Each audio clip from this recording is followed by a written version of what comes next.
The Life of Nelson Mandela, a journey of hope, courage, and freedom. Hello dear learners, welcome back to our channel where English learning becomes an unforgettable adventure. Today we begin the incredible life story of Nelson Mandela, a man who changed the world with his courage, wisdom, and determination. This is not just a story, it's a journey of hope. A journey that will inspire you to never give up, no matter how difficult life becomes.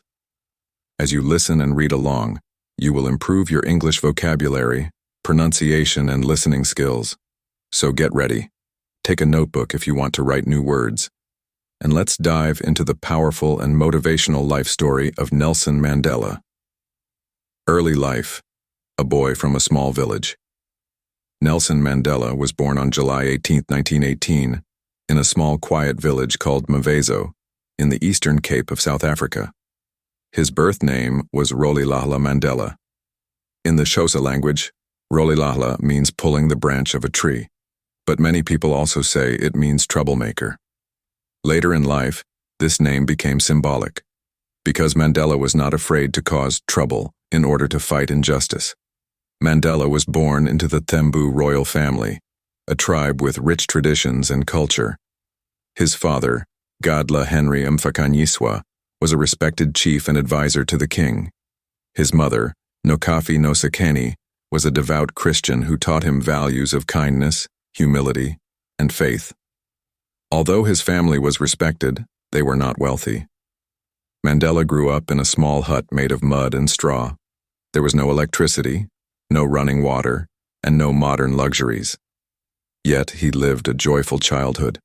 As a young boy, Mandela loved to run barefoot in the fields, herd cattle, swim in the streams, and play traditional Xhosa games with his friends. In the evenings, he sat by the fire and listened to elders tell stories about brave warriors and leaders of the past. These stories lit a spark in his heart. His father once told him, "A real leader is not someone who wants power for himself, but someone who serves his people." These words stayed with Mandela for the rest of his life. Tragedy and a turning point. When Mandela was only 9 years old, tragedy struck. His father fell ill and passed away. This was a painful loss for the young boy, but it also became a turning point in his life. After his father's death, Mandela's mother took him to live with Chief Jongintaba Dalindyebo, a royal leader of the Thembu people. The chief welcomed Mandela as his own son. For the first time, Mandela saw life beyond his small village. Living in the chief's palace, Mandela observed meetings, discussions, and leadership. He began to learn about responsibility, tradition, and politics. These early lessons shaped his understanding of leadership. A new name and a new world. Mandela started attending a local Methodist school at the age of 7.